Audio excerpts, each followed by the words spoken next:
आज की जो सत्ता है या पिछले 70 वर्ष की जो भारत की सत्ता रही है, क्या उन्होंने धर्म को एक टूल के तौर पर भारत में उपयोग किया?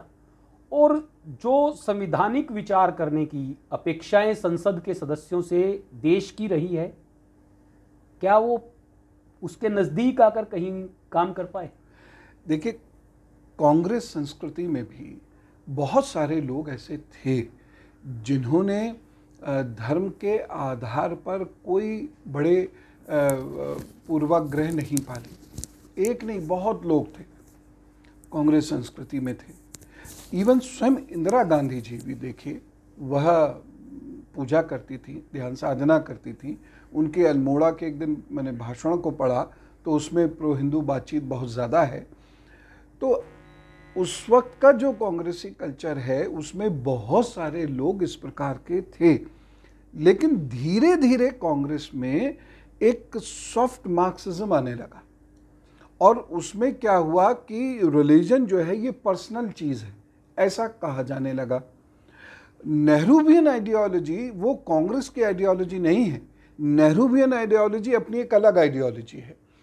तो उससे जितने प्रभावित लोग हुए उन्होंने ये सोचा कि हिंदुइज्म क्या है, जो मैं घर पे करता हूँ, समाज में जो मैं करता हूँ वो प्रो मुस्लिम होना है। अगर मैं प्रो मुस्लिम नहीं हूँ तो मैं पूर्वाग्रह से ग्रसित हूँ। तो उनके लिए उनका धर्म सामाजिक हो गया और हिंदू धर्म जो है वह नितांत व्यक्तिगत चीज़ हो गई। इससे परेशानी होनी शुरू हो गई। और इसके बाद क्या हुआ, जातिवाद। इस देश को जातिवाद से जितना नुकसान हुआ उतना किसी और चीज़ से नहीं हुआ। जाति फला धर्म के अनुसार, फला सूत्र के अनुसार, फला माला के अनुसार वह दिखावा होने लग गया उस चीज़ का। या तो ये सब व्यक्तिगत ही रहता, सभी कुछ व्यक्तिगत रहता, अब उसका दिखावा होना शुरू हुआ।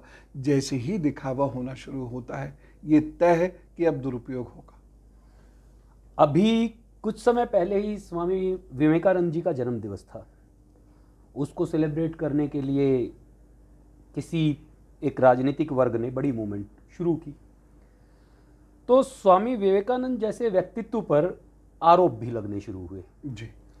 और उनके जीवन से व्यक्तिगत कहें या रहे या ना रहे, ऐसी चीज़ों को भी लेकर कुछ प्रश्न चिन्ह लगाए गए। मैं उन प्रश्नों का आपसे मतलब बोल नहीं सकता, लेकिन वो प्रश्न चिन्ह नितांत व्यक्तिगत है।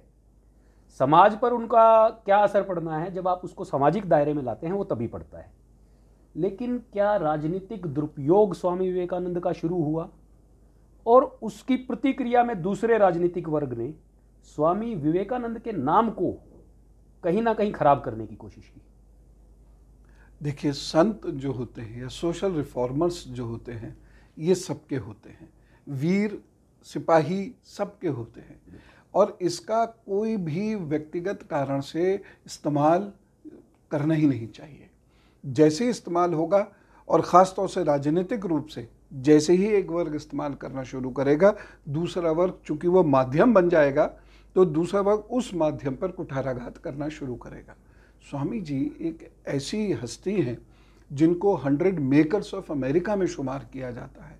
वहाँ लगभग 121 केंद्र स्वामी जी के नाम पर चल रहे हैं।